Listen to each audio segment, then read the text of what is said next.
Okay, so be aware before you watch this video that we're not going to be able to do everything in the calculator. Um, for this, we can really do the easier questions on the calculator.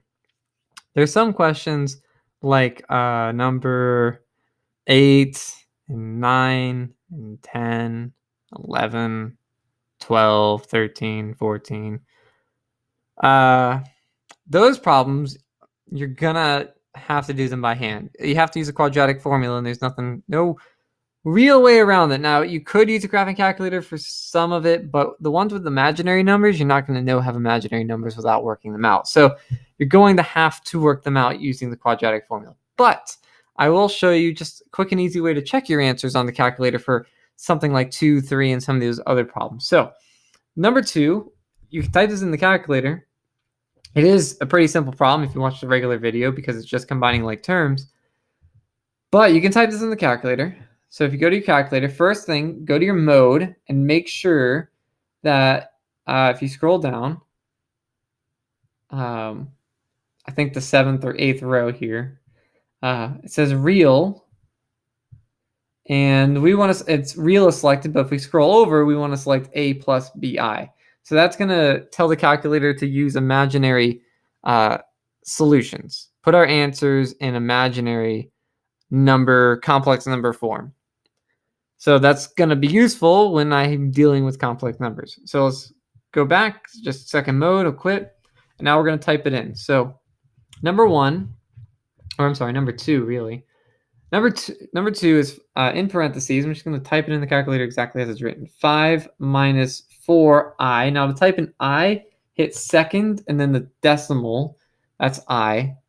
So 5 minus 4i plus parentheses 2 minus 3i, close parentheses. And it gives us our answer. So that's going to work for, number 2. It'll work for number 3. I'll let you guys can type it in. It'll work for number 4. It'll work for number 5. Number 6, you can still do it as long as you make sure you type it in exactly the way it is. So 3 plus 4i. Oops, hold on, hit the wrong thing there. 3 plus 4i, close parentheses, open parentheses, just like it's written on, this is number 6, by the way, if you're following along. 2 minus I. Type it in just like that, hit enter, and see what the answer is. I'm not going to do it because I don't want you just looking at my screen. I want you to do it for yourself. So you can type it in the calculator just like that. It should get you an answer. You can do the same thing on number 7. Number 7 will work as well.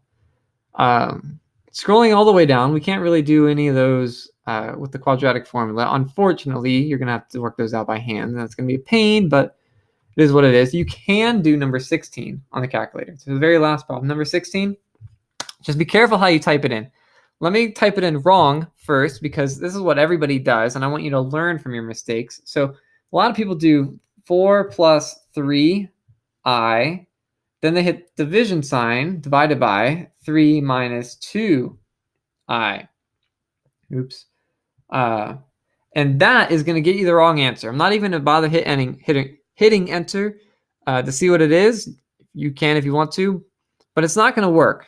The reason it's not going to work, let me try to explain just real quick, is because the only thing that's being divided in this problem is this middle part, the 3i divided by 3.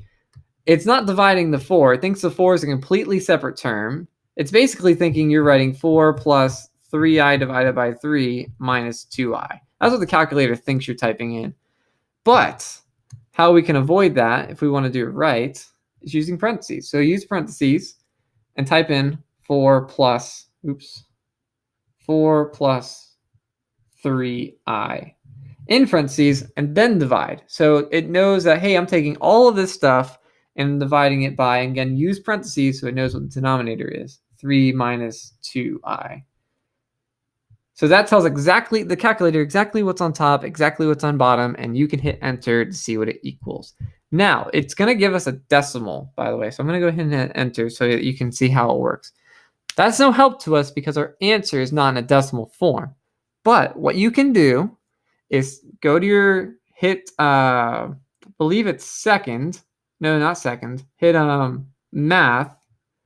And then the very first thing says fraction. You're going to choose that. It's going to say, hey, your answer is going to convert to a fraction, and then hit enter. And you'll see the correct answer pop up. So I'm not going to do it because, like I said, I want you to try it on your own. But yeah, it is that simple. So just to recap, hit math, and the very, very first option is fractions, arrow fraction. It means take your answer, convert it into a fraction. And when you hit enter one more time, it will work. It'll tell you your answer, and you'll be able to match it up. And that's it for as far as calculator goes with this. If there's anything more that I learn, I'll share it with you. But that's going to be it for this one. I'll see you in the next part 4, polynomials. Later.